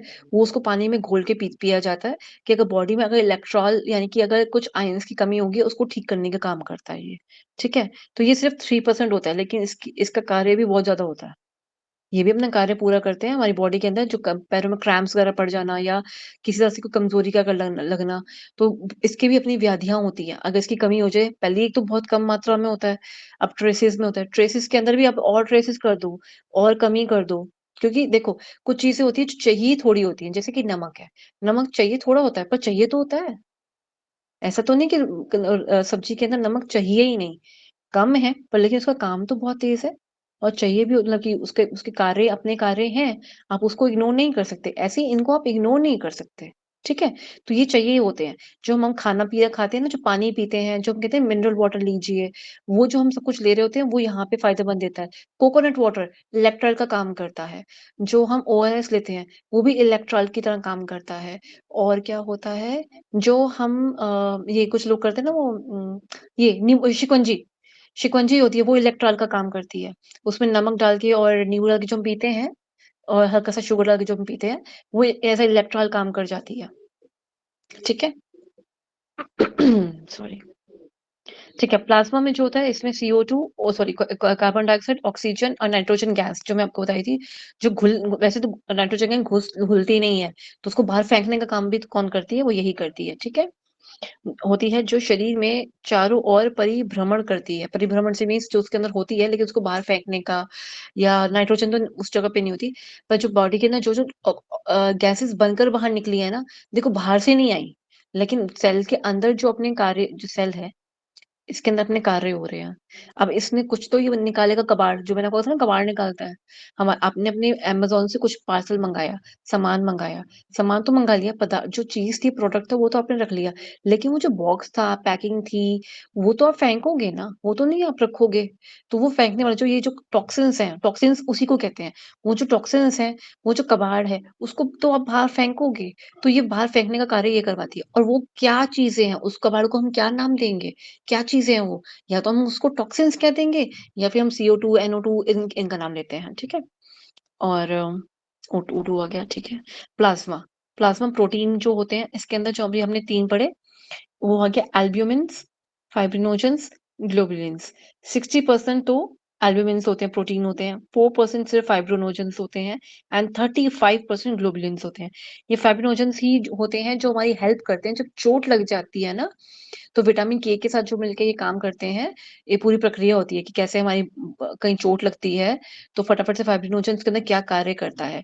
तो फाइब्रिनोजेंस के अंदर बहुत महत्वपूर्ण कार्य करता है, विटामिन के साथ मिलकर काम काम होता है इसका। तो जहाँ पे आपने कभी देखा होगा, जब कभी कट लग जाए किसी को, जब खून बह रहा होता है, थोड़ी देर में वो खून बंद हो जाता है। तो वो खून कैसे बंद हो जाता है? इस फाइब्रिनोजेन की वजह से होता है। ये हेल्प करता है उसके अंदर। और लीवर के पास ना हमारा बहुत सारा विटामिन के बटा आई एम सॉरी। विटामिन के बहुत सारा पड़ा हुआ होता है। तो ये उसके साथ मिलके फटाफट से बाइंड करता है, कुछ चीज़ें जगानी होती है, उनको जगाता है। नोजेंस जगाता है मीन्स वो सुप्त अवस्था में है। तो जैसे ही वो उस जगह पे बैठा हुआ होता है, उसको जगाएगा, "आ फटाफट से आ, जल्दी-जल्दी कर, ऊपर खून निकल रहा है, ब्लड लॉस हो रहा है, जल्दी-जल्दी करो।" तो सब मिलके फटाफट आते हैं, प्रक्रिया होती है पूरी, मैं प्रक्रिया नहीं समझा सकती, आपके नहीं तो कोर्स के अंदर है, पूरी प्रक्रिया होती है। मैं सिर्फ मोटे तौर पे बता रही हूँ, ठीक है? फाइब्रिनोजेन उसके अंदर क्या काम करते हैं। तो फटाफट ऊपर जाते हैं, तो आपने कभी देखेंगे एक ना पपड़ी सी बन जाती है। जैसे ही ब्लड वहाँ पे जम रहा होता है ना, वो ब्लड के साथ-साथ मिलके ना वहाँ एक पपड़ी सी ब बना देता है, ऐसे ज़िगज़ैग सी। कभी नोटिस करा ये? ऐसे इस तरह की बनी हुई वो पपड़ी सी बन जाती है। यस तो ये मैम, बनती है करिए। इसकी वजह से। ये इसकी वजह से बनती है, ठीक है? ये पूरी प्रक्रिया होती है, मैं नहीं समझा सकती क्योंकि थोड़ा लंबा हो जाता है वो और कोर्स में नहीं है, अगर होता तो मैं समझा देती। अभी आपके कोर्स के अंदर नहीं है वो। और 1% अदर्स, ये 1% अदर्स जो है इसको रहने दो। वैसे तो ये ज़्यादा नहीं पूछेगा, इसके अंदर कुछ पूछने वाली चीज़ वैसे है नहीं, पर आप पढ़ लीजिएगा। ये आगे यहाँ पे लिखा भी हुआ है, ब्लड क्लॉटिंग, खून को रोकने का काम कर रही है, यहाँ पे लिखा भी हुआ है। ये एंटीबॉडीज़ का काम करती है, ग्लोबुलिन्स जो होती हैं, ट्रांसपोर्ट करती है प्रोटीन को। और ये प्रोटीन जो ट्रांसपोर्ट करती है, ये हमारे एंजाइम्स के लिए हेल्पफुल होता है। जो एंजाइम्स बनाने का कार्य होता है हमारा, जो हार्मोन बनाने का कार्य होता है, ये उनके लिए हमें हेल्प करती है। मेजर कंपोनेंट होता है ऑस्मोटिक प्रेशर, कौन एल्ब्यूमिन। जो ऑस्मोटिक प्रेशर होता है, कईयों में जो जिम वाले जो होते हैं ना, बहुत ज़्यादा प्रोटीन लेते हैं, नेगेटिव प्रोटीन, नेगेटिव से मैं यहाँ पर नेगेटिव बोला, नेगेटिव नहीं, जो नकली बाहर से बना हुआ प्रोटीन जो लेते हैं, जो नेचुरली फॉर्म नहीं होता, यानी कि जो पाउडर की फॉर्म में जो लेते हैं, वो इतना ज़्यादा हो जाता है कि उसका ऑस्मोटिक प्रेशर ही पूरा खराब हो जाता है। मतलब ये क्या होता है, ऑस्मोटिक प्रेशर में क्या होता है, ये बैलेंस करता है कि कोई भी चीज़ बाहर कितनी है, अंदर कितनी है। पानी का जो बैलेंस होता है ना, उसको बनाए रखने में हेल्प करता है ऑस्मोटिक प्रेशर। एल्ब्यूमिन प्रोटीन हमारी इसके अंदर हेल्प करता है। यानी कि ये बॉक्स है, यहाँ पानी थोड़ा कम है और पानी बहुत ज़्यादा है, तो उसको अंदर ले आएगा। जो सॉल्ट है, सॉल्ट अगर यहाँ ज़्यादा हो गया, उसको बाहर निकाल देगा। तो ऐसे करता है। ठीक है? जो आप अंगूर रख देते हैं ना पानी के अंदर, वो फूल जाते हैं, वो इस ऑस्मोटिक की वजह से ही होता है। फिर क्या होता है, फॉर एग्जाम्पल मैंगोज रखते हैं, ग्रेप्स रखते हो आप पानी के अंदर, और क्या रखते हो पानी के अंदर जो फूल जाते हैं? फूलने वाली चीज कौन सी होती है? दालें नहीं, वो तो खैर गल जाती हैं, पर गलने में हमारी हेल्प करती हैं। खाने में कौन सी ऐसी चीज होती है जो हम पानी में भिगो के रखते हैं, वो फूल जाती है बाद में? चलो जितनी भी होती है, वो नाम याद नहीं आ रहा अभी तो ना आपको आ रहा है, मुझे याद आ रहा है। हाँ, चना भी फूल जाते हैं। क्या क्या फूल जाते फिर हैं? ये सोयाबड़ी भी फूल जाते हैं हाँ, ना। ये जो सोया बड़ी भी फूल जाते हैं। उन सब में ये ऑस्मोसिस हो रहा होता है। जो आपका आरओ होता है ना, वो रिवर्स ऑस्मोसिस करता है। ठीक है? उसमें ज्यादा हो जाता है, उसमें आरओ, इसलिए उसका नाम आरओ है, रिवर्स ऑस्मोसिस। वो यही चीज कर रहा होता है। ठीक है? चलो ज्यादा हो जाएगा निकल जाएगा ऊपर से, ज्यादा हो जाएगा तो। ठीक है? एल्ब्यूमिन्स हो गया। ये तो इसमें ज्यादा कुछ लिखा नहीं हुआ। हाँ, ये है ऑस्मोटिक प्रेशर ओडिमा कहते हैं इसको। ये रोग में रक्त से पानी निकल कर आसपास के ऊतकों में एकत्रित हो जाता है और सूजन हो जाती है। ठीक है? यानी कि उसमें से पानी निकालेगा, जो रक्त का है, रक्त में से पानी निकालेगा और आसपास जितने भी टिश्यू है, उस टिश्यू के अंदर वो भर देगा। क्यों भर देता है? ये एक्चुअली उसको क्लीन करने का या उसको हील करने का टाइम देता है, कि जो भी वहां पे एसिड्स हैं या जो भी वहां पे टॉक्सिन्स हैं, उसको निकालने के लिए वैसे वही भरता है वहां पर पानी। ठीक है? तो कभी आपने देखो, नोटिस करा होगा, जो सूजन हो जाती है या पस बन जाती है, उसमें से वो गंदगी बाहर निकलती है, टॉक्सिन्स बाहर निकलते हैं। उसके निकालते कभी कभी आपको रिलैक्सेशन भी हो जाती है। नहीं तो आप नहीं भी निकालते, जो कि डॉक्टर्स अवॉइड करते हैं कि मत निकालो, लेकिन कुछ केसेस में कहते हैं निकालो। आपको ये भी पता होगा, कुछ ऐसी इंजरीज होती है जहाँ कहा जाता है कि निकालो, नहीं तो वो ड्रेसिंग के लिए आपको बुलाते हैं और फिर वहां से वो निकालते हैं उसको। कई बार होता है ना, कई कई ऐसी चोट इस तरह की होती है, तो उनको निकालने के लिए और ना निकालने का, दोनों का ही अलग अलग चोट के ऊपर डिपेंड करता है। ठीक है? जहां पे टॉक्सिन ज्यादा होंगे, वहां पस बनेगी और उस गंदगी को बाहर निकाला जाएगा। जहां चोट लगी है लेकिन उसको हील होने के लिए वहां पानी की परत बना दी गई है, ताकि तू हील हो जाए आराम से। ठीक है? हम कहते हैं ना कि आराम कर, इसको पानी लगे दो, पानी लगे दो, पानी लगे दो। तो वो वही कर रहा है। जैसे ही वो जगह वहां पे कोई सूज की कहीं भी चोट लगी, तो फटाफट से कहते हैं इसको पानी लगे दो, पानी लगे दो। तो पानी लाके देगा, उससे क्या होगा? उससे जो न्यूट्रिटिव लेवल जो होता है वहां का, वहां की जो हीलिंग जो प्रॉपर्टीज होती है वो बढ़ जाती हैं। हीलिंग प्रॉपर्टीज जो होती है वो बढ़ जाती हैं। ठीक है? और फिर ब्लड को भी, और वहां पे सिग्नल मिलता रहता है ब्रेन को भी कि ये जगह सूजी हुई है, पहले इसे ठीक करो, हॉर्मोन्स भेजो यहाँ पर, ठीक करो पहले इसे। तो वो एक तरह से ऑर्डर देता है नर्वस सिस्टम को, वहां पे उसको बताने के लिए भी ये सूजन करी जाती है कि देखो यहाँ सूजन है, अभी तक ठीक नहीं हुआ, ठीक करो पहले से। तो नर्वस सिस्टम एक कमांड की तरह वहां पे फिर काम करता है। ठीक है? फिर फाइब्रोनोजन का तो हमने पढ़ ही लिया, ब्लड क्लॉटिंग में क्रिया करता है। ग्लोबुलेंस हो गया। हाँ, ग्लो या हिंदी में क्यों है, ग्लोबुलेंस जो होते हैं 3 प्रकार की श्रेणियों में बांटा जाता है इनको, अल्फा, बीटा और गामा। सिर्फ नाम ही याद कर लीजिए, वही ठीक है अभी। ठीक है? अल्फा बीटा ग्लोबुलेंस जो होते हैं लिपिड होते हैं, यानी कि ये वसा होता है ये, और ये घुलनशील होते हैं, यानी कि विटामिन ए, डी, ई के। ठीक है? के, जो मैं आपको बता रही थी अभी। और ए जो होता है, आप हम सब जानते ही हैं, ये किस में, कैरेट्स में मिलता है, हमारी आईज के लिए अच्छा होता है। डी हम जानते हैं, ई भी हम जानते हैं, बहुत कॉमन इनके। हम इनकी जो लैक है और जो इनका ओवरडोज है, वो उनकी दोनों के बारे में हम जानते हैं, बचपन से हम पढ़ते आ रहे हैं इनको। आई थिंक इसको डिस्कस तो नहीं करना पड़ेगा। रक्त में वहन करके शरीर के एक भाग से दूसरे भाग में पहुंच जाती है। कौन? ये अल्फा बीटा गामा हमें जो हेल्प करता है। अल्फा और बीटा बेसिकली ग्लोबुलिन्स जो होते हैं, वो ये कार्य करते हैं कि ये जो सारा विटामिन हैं, जो कि लिपिड्स के अंदर जो वसा में घुलनशील होता है, यानी कि लिपिड के अंदर घुल सकता है ये, तो ये वो विटामिन को लेकर रक्त में इधर उधर लेके उनको पहुंचाने का काम करती है। अच्छा, ये घुलनशील है वसा के अंदर, इसका क्या फायदा वो फिर हुआ मुझे, कि ये स्टोर रह सकती है। क्या हो सकती है? स्टोर रह सकती है। मीन्स अभी तो चाहे जरूरत नहीं है, लेकिन आगे कोई भी किसी प्रकार की हीलिंग में इंजरी लगी है तो, या वैसे भी अंदर जो कार्य हो रहे होते हैं, अगर डाइट प्रॉपर्ली नहीं ले रहे हैं, तो वहां से इनको निकाल निकाल के फिर यूज करते हैं, इसलिए स्टोर होती है थोड़ी थोड़ी धीरे धीरे। ठीक है? ये हो गया ये। ठीक है? जो गामा ग्लोबुलिन होती है, इम्यूनोग्लोबिन जो गामा वाली होती है, ये एक एंटीबॉडी के रूप में कार्य करती है, जो खसरा, टिटनेस, पोलियो और जैसी बीमारियों को रोकने की सहायक होती है। ये 5 प्रकार की होती हैं। IgA, IgD, IgE, IgG, IgM, ये नाम याद कर लीजिएगा इस तरह से, ठीक है। फिर टाइप्स ऑफ ब्लड होते हैं हमारे, हम जब सब जानते हैं टाइप्स ऑफ ब्लड सेल्स के अंदर क्या क्या आ गया, आरबीसी आ गया, प्लेटलेट्स आ गया, थ्रोम्बोसाइट्स भी कहते हैं इसको इरेथ्रोसाइट्स कहते हैं। ये नाम जरूर याद कर लीजिएगा, ये जरूरी है। ये पूछता है ब्लड क्लॉटिंग में हमारी कौन प्लेटलेट्स का हमने समझ लिया, थ्रोम्बोसाइट्स के प्लेटलेट्स में कैसे काम कर रहा है, उसका फाइब्रिनोजन जो है वो हमारे साथ हमें मेजरली हेल्प कर रहा है। समझ लिया ना आपने इस बात को, या नहीं समझा? मैं दोबारा बताऊं? बताओ। Yes ma'am. क्लियर है? Very good. फिर डब्ल्यूबीसी का तो हम सब जानते हैं, ल्यूकोसाइट्स कहते हैं। इसके ये टाइप्स हैं, ये पूछ लेते हैं। डब्ल्यूबीसी के ये वाले मेन जो बेसिक प्रकार है ये पूछ लिए जाते हैं। न्यूट्रोफिल, इसाइनोफिल, बेजो, लिम्फो, मोनो। तो आप ऐसे ही याद रखना, न्यू न्यू न्यूसो सॉरी न्यू इसाइनो, फिर बेजो, लिम्फ, मोनो। ऐसे करके आप अपनी एक ट्रिक भी बना सकते हो। हमें तो ट्रिक इतनी नहीं पड़ती थी, पर इजीली बार बार पढ़ते पढ़ते याद हो जाते थे, क्योंकि हमें तो फंक्शंस ही पढ़ने होते हैं इनके। ये मेजरली क्या होता है, ये फंक्शंस क्या फंक्शन करता है, इन्फेक्शन के अगेंस्ट लड़ता है, ठीक है। ब्लड सेल्स हो गए हमारे, इनकी अच्छा इनकी स्पैनिंग है। स्पैन मतलब इनकी जीविका कितनी होती है, 120 डेज। 40 से 60 लाख होती है, ठीक है। डब्ल्यूबीसी इसकी सिर्फ 13 से 20 दिन होती है, और 4000 से सिर्फ 1100। और जब बीमार होते हैं ना तो डबल ट्रिपल हो जाते हैं। इसलिए जो रिपोर्ट्स आती है ना उसके अंदर कभी कभी बहुत ज्यादा हाई लेवल दिखाते हैं, फिर लोग हम डर जाते हैं कि हो डब्ल्यूबीसी इतने ज्यादा क्यों हो गए। वो इसलिए ज्यादा हो गए क्योंकि इन्फेक्शन हुई थी, इसलिए डबल ट्रिपल या 7 गुना ऊपर चला जाता है। डिपेंड ऑन द इन्फेक्शन कितनी थी बॉडी के अंदर, ये कौन सी इन्फेक्शन हुई थी। जब कोविड था तो ये बहुत ऊपर चला जाता था। उसके टाइम पे जो रिपोर्ट्स आती थी, वो क्या रिपोर्ट थी मुझे नाम नहीं याद आ रहा, बड़ी कॉमन रिपोर्ट होती थी, नाम नहीं याद आ रहा मुझे। अम, उस उस रिपोर्ट के अंदर ना डब्ल्यूबीसी को हम देखते थे, और डब्ल्यूबीसी का जो काउंट होता था बहुत ऊपर चला जाता था।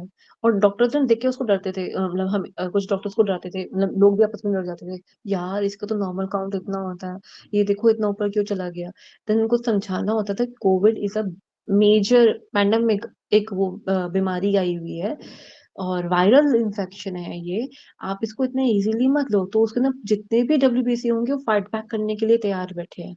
तो जिसकी जितनी अच्छी इम्यूनिटी थी ना उस टाइम पे, मतलब जिसने अच्छा खाना खाया हुआ था, या अच्छे एंटीऑक्सीडेंट्स और एंटी इंफ्लामेटरी, और ये सब जो चीजें जिसने ले रखी थी, यानी कि मिल्क, जो गोल्डन मिल्क हम कहते हैं, वो सब कुछ जिसने बहुत अच्छी मात्रा में ले रखा था ना, उसके डब्ल्यूबीसी स्ट्रांग थे, वो जल्दी जल्दी बन पा रहे थे। अब जिसके जल्दी जल्दी बन ही नहीं पाएंगे, बन ही मर के रहे हैं, थोड़े थोड़े करके बन रहे हैं, ज्यादा बन ही नहीं पा रहे, काउंट ही बहुत कम आ रहा है, तो वो कितना मार लेगा। आर्मी ही कम है, तो बल्कि वायरस उस आर्मी को मारेगा या आर्मी उस वायरस को मारेगी, उल्टा हो जाएगा ना, क्योंकि आर्मी तो इतनी प्रोड्यूस ही नहीं हो पा रही।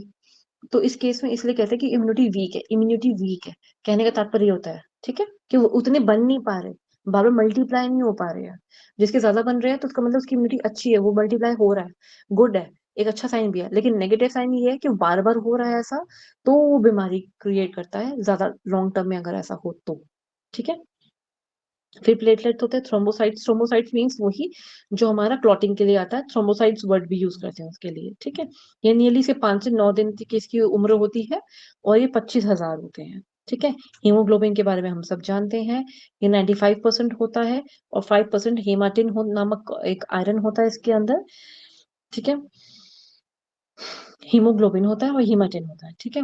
नामक हीमोग्लोबिन का निर्माण करने के लिए आयरन का अनिवार्य होता है, किसका, हीमोग्लोबिन के निर्माण के लिए आयरन अनिवार्य होता है, जो कि ऑक्सीजन के लिए एचबी में बहुत अधिक आकर्षण रहता है, क्योंकि ऑक्सीजन को लेके जाना है इसने, हीमोग्लोबिन ने। इस वजह से इसका निर्माण करने के लिए हेमाटिन होता है, जो नामक का एक प्रोटीन होता है, वो हमारा जो होता है वो उसका निर्माण करता है हीमोग्लोबिन का, ताकि वो जो हीमोग्लोबिन है वो अट्रैक्ट कर सके, चुंबक की तरह काम करता है आयरन ना यहाँ पे, जो आयरन है मैग्नेट की तरह काम करता है, जिससे वो ऑक्सीजन अपनी तरफ अट्रैक्ट कर सके, और इसी अट्रैक्शन की वजह से वो अपने पास उसको रखता है, और जहां जहां जरूरत होती है, जैसे सेल को या हर जगह पे, स्पेशली वाइटल ऑर्गन्स, उन तक ये अपनी ऑक्सीजन पहुंच जाता है।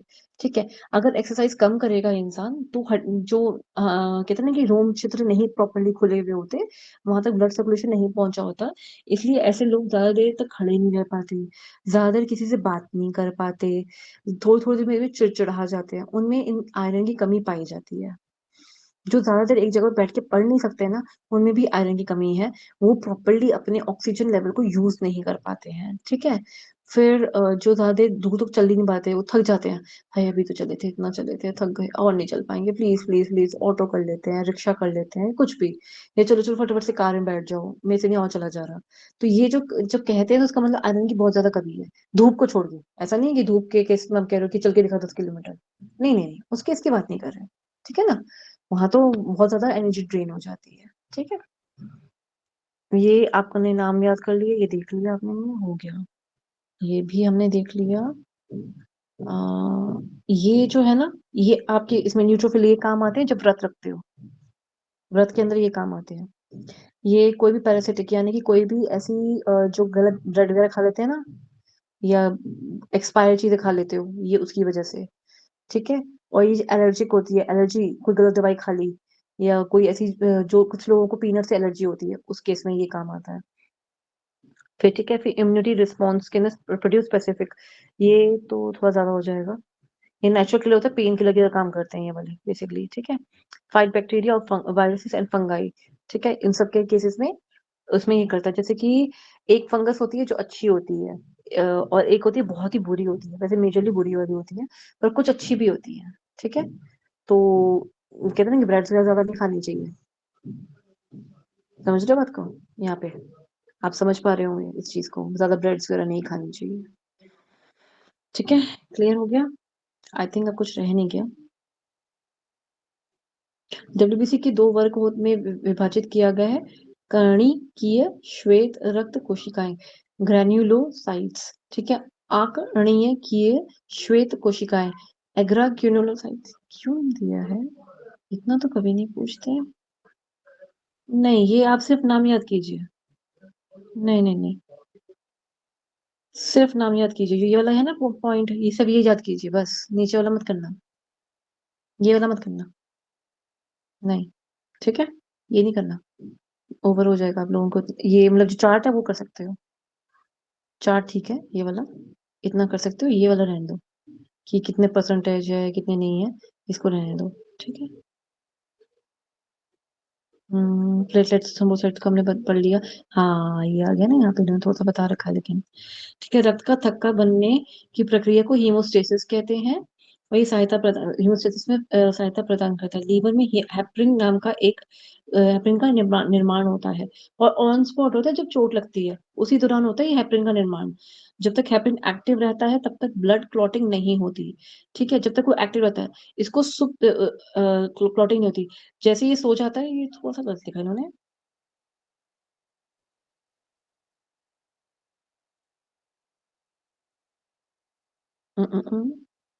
मैंने थोड़ा सा गलत बोला इन्होंने यहाँ पर, 1 मिनट,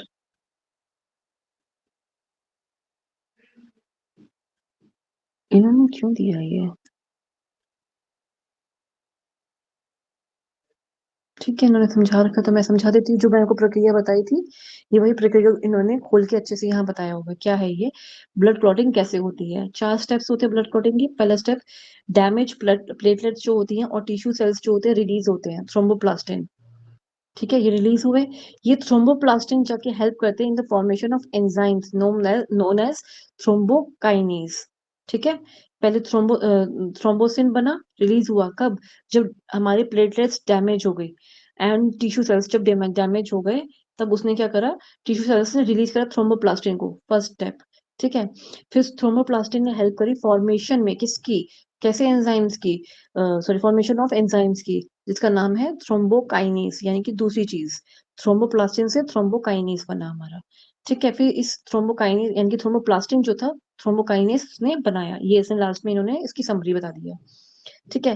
फिर थ्रोम्बोकाइनेज एंजाइम जो था कैल्शियम आयंस, जो आपको कैल्शियम के बारे में आपको पहले भी कई बार कहा है, जो हमारा थायराइड ग्लैंड है वो क्यों कैल्शियम आयंस को हमारी प्रोटेक्शन के लिए रखता है। मैंने आपको तभी कहा था कि ये बहुत इंपॉर्टेंट चीज है, स्पेशली ऑपरेशन थिएटर में इसका बहुत ज्यादा जरूरी रोल हो जाता है।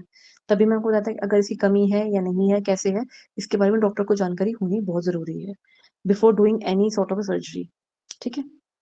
तो कैल्शियम आयंस है, थ्रोम्बोकाइनेज एंजाइम है, उस वो कैल्शियम आयंस के साथ मिला, उसके साथ जुड़कर उसने प्रोथ्रोम्बिन बनाया जो कि इनएक्टिव स्टेट के अंदर था। ठीक है। प्रोथ्रोम्बिन सो रहा था।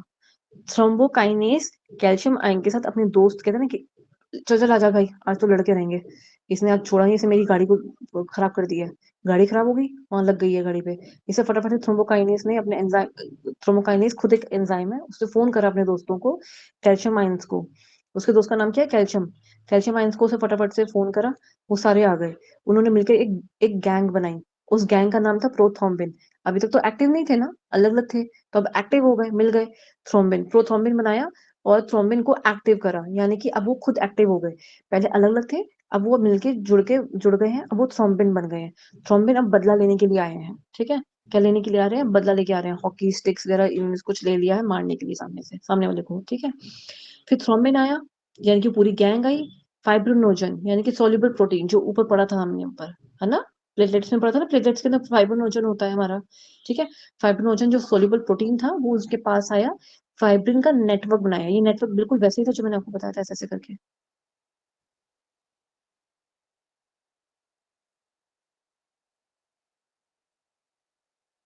ऐसे ऐसे करके एक नेटवर्क बना होता है, पूरा एक जाला सा बन जाता है ऐसे करके। ठीक है। वो फाइब्रस मटेरियल में बदल देता है, मटेरियल से मीन्स नेटवर्क बनाया, अब वो प्रॉपरली एक शीट सी बन गई, एक चादर सी बन गई है वहां पर, इसलिए उसको मटेरियल बोल देते हैं। फाइब्रस मटेरियल के अंदर उसको बदल देता है। ये फाइब्रिन नेटवर्क जो होता है, नेटवर्क ऑफ फाइबर्स जो होते हैं, फाइब्रिन प्लस डैमेज सेल्स यानी कि आरबीसी, आरबीसी को डार्क ब्राउन कलर देती है। ठीक है। ये फाइब्रिन जो है और डैमेज आरबीसी को, उनको डार्क कलर देती है, डार्क कलर स्लम बना देती है, जिससे रक्त का थक्का बन जाता है। आप नोटिस करेंगे जब ब्लड निकलता है तो उसका कलर कुछ और होता है, जब जम जाता है तो कलर कुछ और हो जाता है। वो इसकी वजह से होता है, किसकी वजह से, फाइब्रिन की वजह से। ठीक है। ये एक बार देख लेते हैं यहाँ पे फिर से इस प्रक्रिया को। Platelets, from the platelets prothrombin बना, प्रोथ्रोम्बिन प्लास्टिन बना। ठीक है। कैल्शियम आयन के साथ मिलकर इसने क्या करा, थ्रोम्बोप्लास्टिन बनाया, और फिर इसने क्या बनाया, थ्रोम्बोकाइनेज बनाया। ठीक है। फिर इस प्रोथ्रोम्बिन ने जब थ्रोम्बिन काइनेज बनाया होता, प्लास्टिन नहीं है, पे काइनेज है, कैल्शियम आयन के साथ मिलकर इसने जब फोन किया, कैल्शियम आयन के साथ मिलकर, सॉरी, थ्रोम्बोकाइनेज एंजाइम ने जब अपने दोस्तों को फोन किया कैल्शियम आयंस को, तो उसने थ्रोम्बिन बनाया। उन्होंने मिलके क्या करा, फटाफट से वो सुप्त अवस्था से जागृत अवस्था में आ गए। अब यहाँ पे फाइब्रिनोजन जो थे, जो प्लेटलेट के अंदर पाए जाते हैं, वो थ्रोम्बिन के साथ मिलकर उसने एक फाइब्रिन बनाया, यानी कि एक ऐसा मटेरियल बनाया, पहले जाली बनाई, जाली के बाद प्रॉपर्ली एक अच्छे से वो शीट बना दी, लेयर बना दी। ठीक है। जिसे फाइब्रिन पॉलीमर्स कहते हैं, क्लॉट बन गया वहां पर। इसमें आईबीसी, डब्ल्यूबीसी और प्लेटलेट्स सब काम करते हैं उस टाइम पे, पर मेजर जो चीज थी वो ये सारी, ये वाला था, प्रक्रिया थी। ये तो हम पढ़ लिया, ये पढ़ लिया। कार्डिक आउटपुट वाला एक बार ये देख लेते हैं, इसमें कुछ है ऐसा। ओ ठीक है, कुछ खास नहीं है इसके अंदर।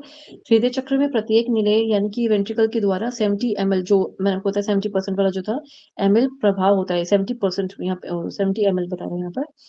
कार्डिक आउटपुट कितना निकलता है, ब्लड कितना निकलता है, रक्त की मात्रा जो होती है नियरली मात्रा को प्रति मिनट बाहर निकालने की क्षमता होती है, ये कि निलय से यानी कि वेंट्रिकल से कितना प्रति मिनट हमारा ब्लड बाहर निकल रहा है, उसे हम कार्डिक आउटपुट बोलते हैं। ये याद करने वाली चीज है। तो क्या हुआ, cardiac output equal two stroke volume into heart rate पर मिनट, यानी कि 70 ml निकल रहा था एक स्ट्रोक में, मतलब कि एक बार पिचका और 70 ml बाहर निकल गया पूरे शरीर में फैलाने के लिए आर्टरीज के थ्रू। ठीक है। और ये कितनी बार हो रहा है, 72 टाइम्स हो रहा है पर मिनट, तो नियरली 5 ml हमारा पर मिनट, आप ये समझ सकते हो हमारा कार्डिक आउटपुट निकल रहा है। ठीक है। ब्लड प्रेशर हमने समझ ही लिया कौन सा था, आर्टरीज और वीनस वाला पढ़ लिया, इसको पढ़ लीजिएगा एक बार, इसमें कुछ नहीं, ऐसी चीज नहीं है। सिस्टोलिक डायस्टोलिक मैंने समझा दिया है आपको। ये जो है कहानी, इसको तो हटाना है। ठीक है, एक बार ये पढ़ लीजिएगा। इसमें तो बहुत छोटा सा इन्होंने बता दिया, इतना छोटा तो था नहीं वैसे, पर ठीक है, समझ आ गया, वो ज्यादा जरूरी है। ये वैसे डायग्राम दे रखा है इन्होंने, डायग्राम के थ्रू आपको और शायद क्लियर हो जाएगा, पूरी पिक्चर क्लियर हो जाएगी। ठीक है, तो ये आपका खत्म हुआ आज का।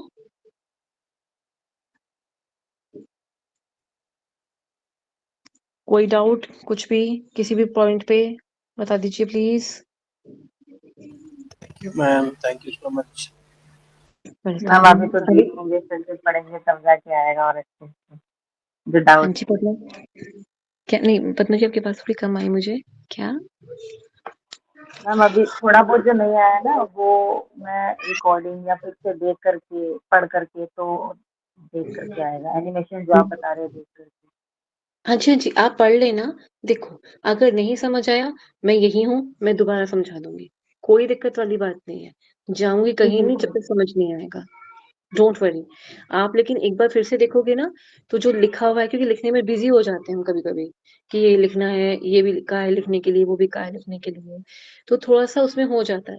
आप एक बार फिर से देखोगे ना कि लिख लिया हुआ है, आपने नोट्स आपके सामने आ भी चुके हुए हैं हम, और मैंने भी समझा दिया, फिर से वो चीजें दोबारा से उसी जुबान में ही है, तो वो चीजें आपको क्लियर हो जाती हैं। ठीक है, तो आपको आप चिंता मत करो, नहीं आएगा मैं दोबारा समझा दूंगी, पूरा समझा दूंगी, आप चिंता मत करो, क्लियर पूरा हो जाएगा आपका। ठीक है, जी जी जी मैम। ठीक है, चले। आई थिंक आज की क्लास थोड़ी सी लंबी हो गई, क्योंकि आज शुरू भी देर से की थी हमने, तो आज यस की मैम, क्लास सब चलेगा। ठीक है। अच्छा, संडे को आप लोगों का 8 to 11 ठीक था आप सभी को?